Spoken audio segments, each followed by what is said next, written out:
वा वा वा काशा, अरे तू बदल एकदम आत्मसात केलास. काय केला? अरे म्हणजे रावसाहेबांची स्टाईल तू एकदम मस्त पकडली आहेस. मगल्या का आयुष्यभर फसवाफसवीची लबाडीची आवड आहे, त्यामुळं पटकन जमते. पटकन नाही रे, पटकन बोलशील आणि पटकन पकडला जाशील. लगेच जमत. लगेच जमतो. तसं नाही, रावसाहेबांच्या स्टाईल मध्ये लगेच जमत. लगेच जमते. ते काय चुकीच्या गोष्टी लगेच जमत्यात आणि मग आत्मा साफ होतोय. अरे आत्मा साफ नाही रे, आत्मसात. हा ते मी ना एक काम करते, तुझे कपडे आहेत ना ते मी लांब कुठेतरी नेऊन फेकून देते. हे नाही रे, काशाचे कपडे, काशाचे. अरे फेकायला कशाला पाहिजेत, त्यापेक्षा जाळून टाकूया. काशीनाथचा एकही पुरावा शिल्लक राहता कामा नये. ते फेकायचे बी नाहीत आणि जाळायचे बी नाहीत. काय करायचं ते मला सांगतो. इकडे जवळ ये.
कसा कसा सुटला रे तू? आईचा जादूगार भैरव. तुला ना कटकाटूनच बांधायला पाहिजे.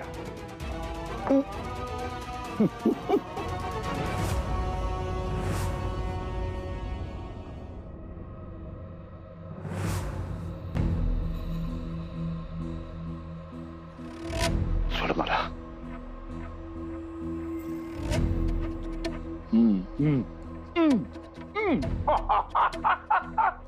लय तडपडतोय जीव. तुझा जीव तडपडणारा बघून मला लय दया आली तुझ्याची. मग मी घेऊन आलो एक भरलेलं ताट आणि बघितलं तू मायला सुटलेला. तिकडनं पळून द्यायचा प्रयत्न करत होता की नाही, तिला हाणली डोक्यात ठाणून. आता नाही, आता भरलेलं ताट देणार नाही, कारण या रावसाहेबची टटकली. आता मी ते गडप केलं आणि तुझ्यासाठी माझं खरकट ताट घेऊन आलो. गप गुमान उष्ट खरकट खायचं. जीव गेला तरी खाणार नाही मी, कळलं ना? जीव गेला तरी खाणार नाही. मी बी असंच बोलायचो रारगुरामध्ये. तडफड तडफड तडफड अशी दिलेली ताट दिले फेकून डोकं सटकायचं माझं बी. शेवटी माणसाची भूक माती खायला बी शिकवते. माती, दगड, धोंडे पोटाला चिमटा बसायला लागला तर नाही तो माणूस काय बी खायला तयार होतोय. शेण बी खातोय. शेण हे तर बरं आहे की पुष्ट खरकट निदान जेवण तरी आहे. खाऊन घे. बघ, मूर्खपणा करू नकोस. तुझे इरादे सफल होणार नाहीत, लक्षात ठेव. अजूनही वेळ गेलेली नाहीये. तू घरी गेल्यानंतर घरात दुसरं कोणी नाही, पण माझी मुक्ता तुला नक्की ओळखेल. आणि तिने एकदा ओळखलं ना की मी सारंग आणि मुक्ता तुझी काय हालत करेल तुला कल्पनाही नाहीये रे. तुरुंगात जाण्याच्या लायकीचा राहणार नाहीस तू. रे तू अजूनही मुक्ताला ओळखलेलं नाहीयेस. सोड मला, मला सोड. हा गाढवपणा करू नकोस रे. मुक्ताला कौतुक मानू नको सांगू, कळ की नाही? मी तिच्यापेक्षा हुशार आहे. ती काय करू शकणार नाही. उगाच नाही काढले जेलमध्ये वर्ष. मुक्ता काय नाही करू शकत माझं. आणि तुझी वैजू वैजू ती बी मला ओळखणार नाही. कशा वरड वरड, जेवढं वरडायचं तेवढं वरड, काय फरक पडत नाही. कळलं की नाही? मी आता सुख उपभोगणार म्हणजे उपभोगणार. तू ती गप बसायच्या. चला. आणि एकटा नाही बरं का तू, एक माणूस संगतीला ठेवून जातोय.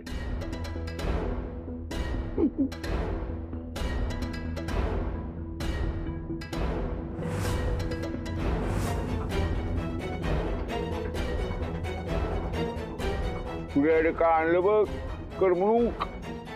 कशाला येतो ना एकाला गप्पा मारायच्या असतील ह्याच्या संगड मार. तो ह्यो काय बी बोलणार नाही, नुसतं ऐकल. हा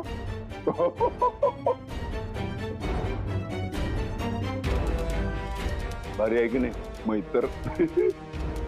गप्पा मारत बस. हा मी येतो. ये, त्रास द्यायचा नाही. हा भाऊ आहे माझा. येतो.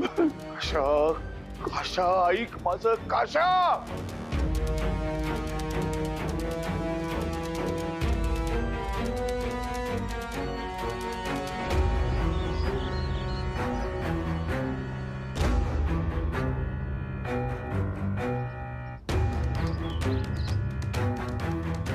थांब थांब आल्या, थांब थांब थांब.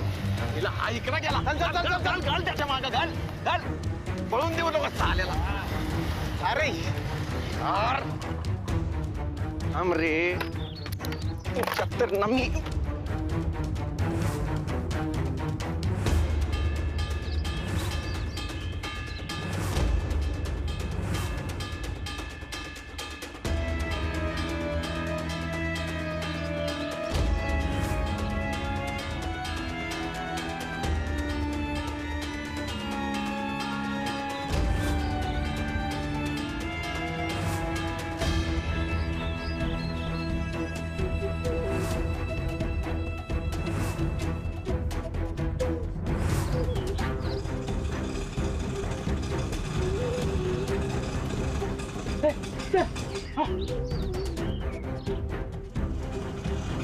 चल चल, पळो पळो पळो. अरे नको, इथं कुठं थांबवत आहे. चल चल चल.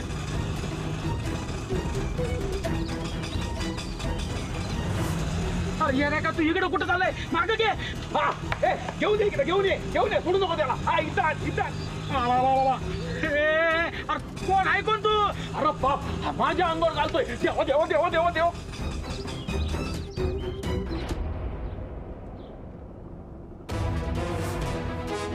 सारंग भावा, ओके मी थँक्यू केला तू इशे. तू लय पळावलं मला. आपण बघ कसं धावतो तुला. अरे पप्पे, ए गप. आई, हा इकडे बघितलं का?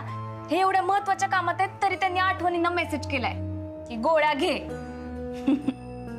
खरे, त्यांचा लई जीव आहे ग तुझ्यावर.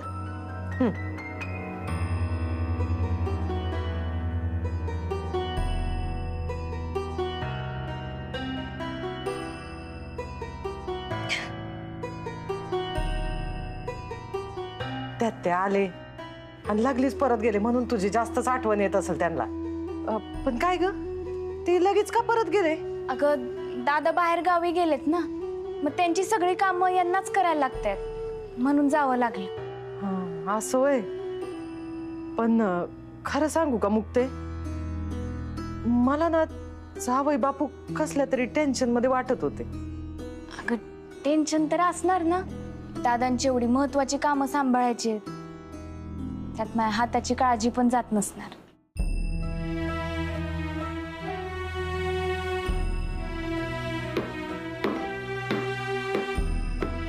झालं का तुला लगेच सुरू? हा ग जरा दम धर. 1-2 दिवस झाले की मग बघ वाजून. आई, तुला माहित आहे ना मी नाही थांबणार, आणि तू पण आता मला नको वाढू. बरं बाई, वाजव. जरा जपून.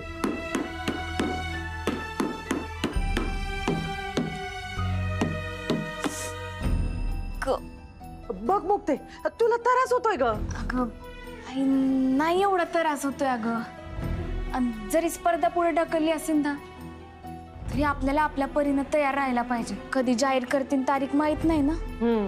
तुला वाजून दिलंय हे कळलं ना, जावई बापू मलाच बोलतील. भय पण त्यांना सांगितलं तर त्यांना समजेल ना.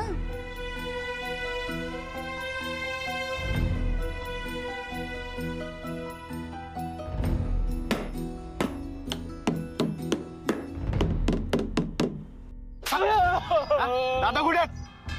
अहो मला खरंच काय माहित नाही हो. आई शपथ मला जरा दम घ्या ना. सारखं सारखं मारती काय. ए आता तू मरूस तोवर आम्ही थांबत नसतोय. दादा कुठे आहेत सांग. अहो मला कायच माहित नाही.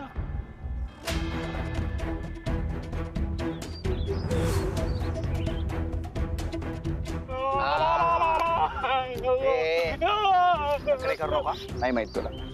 माहित नाही. सांग कुठे गायब केलंयस दादांना. त्या दिवसापासून ते घरी आले नाहीयेत. आपल्या बाजूला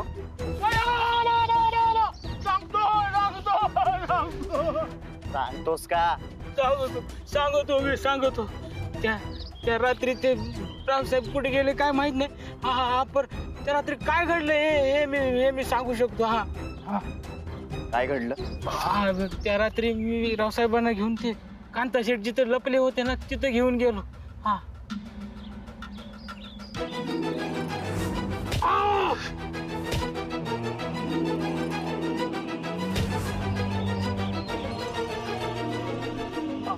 मी रावसाहेबांच्या भीतीने पळालो आणि आज हे पळतो. आता मला तुम्ही सांगा मी कसं रावसाहेबांना गायब करेन. कांता कुठे कुठे. असं सांगतो ते कांता ते सिव्हिल हॉस्पिटल मध्ये ऍडमिट आहे. फार त्यांचा हात पाय मोडलेले आहेत. हा त्यांच्या अंगाला मास कमी आहे आणि ते प्लास्टर जास्त आहे. हा कांता शेटने त्याच्या माणसांना सांगितलं नसेल कशावरून. अहो नाही सांगू शकत. काल कोणीतरी हे म्हणत होतं की तिथं राव जरी म्हटलं तर ते कांता शेट भीतीनं मोठमोठ्यानं ओरडत होतं. हा मला वाटतंय सारंग बाबा हा खोटं बोलतोय. मला पण ह्याच्यावर विश्वास नाही. अहो नाही खोटं बोलत आहे. तुम्हाला खोटं वाटत असेल ना तर तुम्ही फोन लावून बघा तिकडे. हा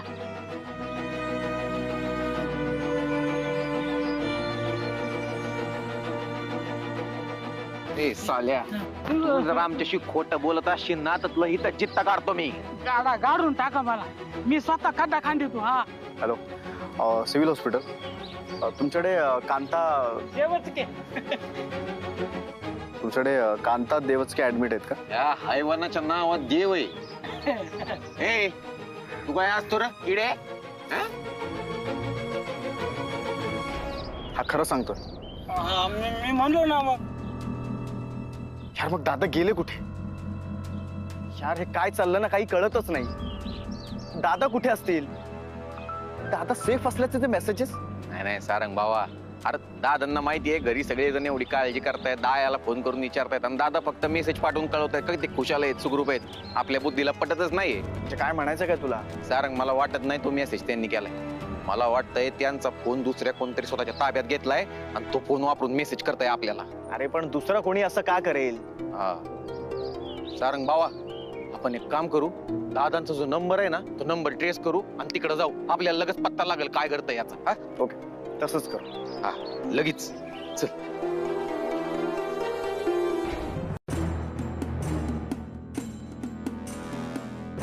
मुक्ताताई काय झालं.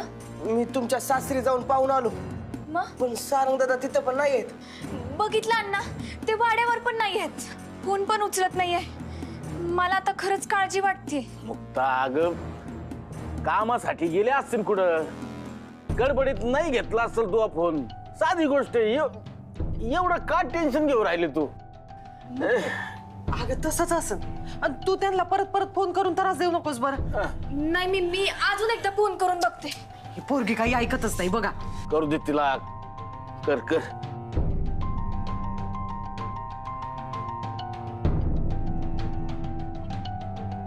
बघितलं अण्णा पुन्हा कट केला त्यांनी. मी काय म्हणते आपण जाऊन बघूयात का. अगं मुक्ता आले ती. काय तू उगा घाबरती नाही आम्हाला बी घाबरती. मला फोन उचलायला काय झालं होतं. सॉरी मुक्ता. हे बघ तू आधी फोन केलास ना तेव्हा मी ड्राईव्ह करत होतो. आणि दुसऱ्यांदा फोन केला तेव्हा मी इथेच होतो ना. पण एवढं कसलं महत्वाचं काम आहे तुमचं? अगं मुक्ता, ते दमून आले असतील ना. हा, लागलीस काय प्रश्न विचारायला लागलीस? तुम्हाला खायला काय करू की चहा टाकू? नाही मला खरंच काही नकोय. तुम्ही जरी दाखवत नसलं ना तरी मला कळतंय काहीतरी टेन्शन आहे. काय झालंय? अगं मुक्ता, काही नाही. म्हणजे तुला असं का वाटतंय की काही टेन्शन आहे? अगं काहीच टेन्शन नाहीये खरंच. उलट मी बाहेर असलो ना की मला तुझं टेन्शन असतं. ते जाऊ दे. तू गोळ्या घेतल्यास का? होय, घेतल्या. एक मिनिट. हॅलो. हा आई. हा सारंग, यांच्याबद्दल काही कळलं का? ठीक असतील ना रे ते? म्हणजे कुठपर्यंत गेला तो शोधाला? किंवा त्यांचा काही मेसेज आला का? फोन काही लागला का तुला? काय झालंय? आई काय आहे हे बघ, आम्ही काय म्हणतोय, मी घरी येऊन बोलतो तुझ्याशी. अरे घरी येऊन बोल, पण आता मला सांग ना, काहीतरी हिंट दे. सारंग, माझा जीवन असं कंठाशी आलाय. हो आई, मी घरी येतो. आलो आलो, बाय. घरी येऊन का बोलणार आहे हा? ठीक असतील ना हे?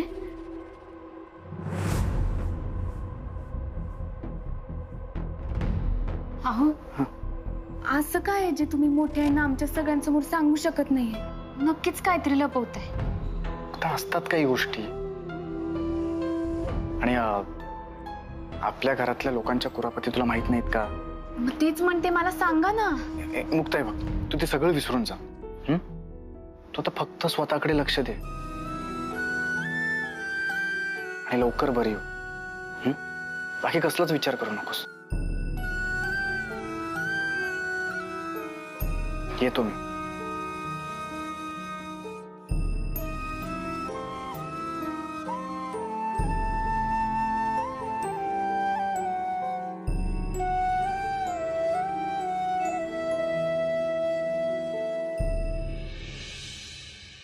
सासूबाई, मला ना खूप टेन्शन आलंय. सारंग फोनवर म्हणाला की घरी येऊन सांगतो, आणि अजून आलेला नाही. ते प्राण कंठाशी आलेत माझे. कधी येणार आहे हा मुलगा? येतो म्हणलाय ना तो, मग नक्की येईल. वहिनी, अहो थोडा धीर धरा. हो भाऊजी, पण मला टेन्शन आलंय आता खरंच. अगं तारंबळ उडाली असेल त्याची. कुठं कुठं म्हणून ध्यान देईल तो? हा, दुनियादारी पाहिली आहे का त्यानं? अजून लहान आहे त्यो. एवढ्या लहान वयात एवढं मोठं वज पडलंय त्याच्या अंगावर. निभावल त्यो. खरंय.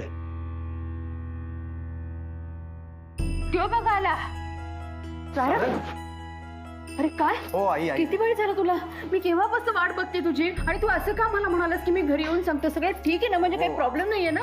अरे बोल ना, तू बोल. आई आई आई, शांत शांत शांत. हे बघ, घाबरून जाण्यासारखं काहीच नाहीये.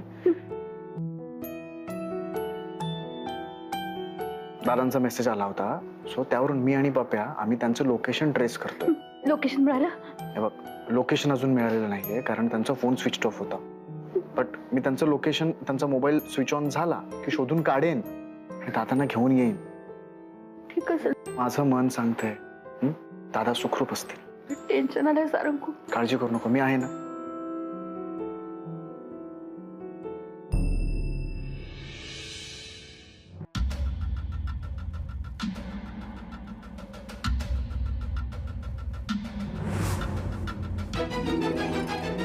बंडू, आम्हाला तुमच्या वागण्या बोलण्याची सवय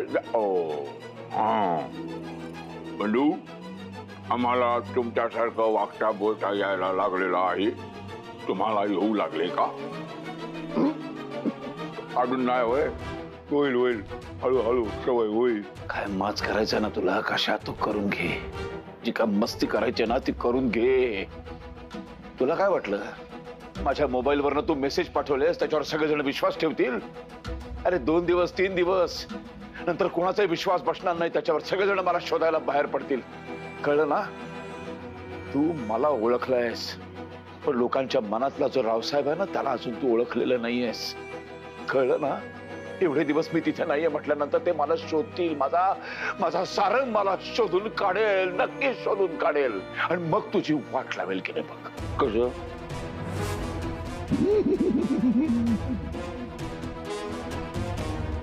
बर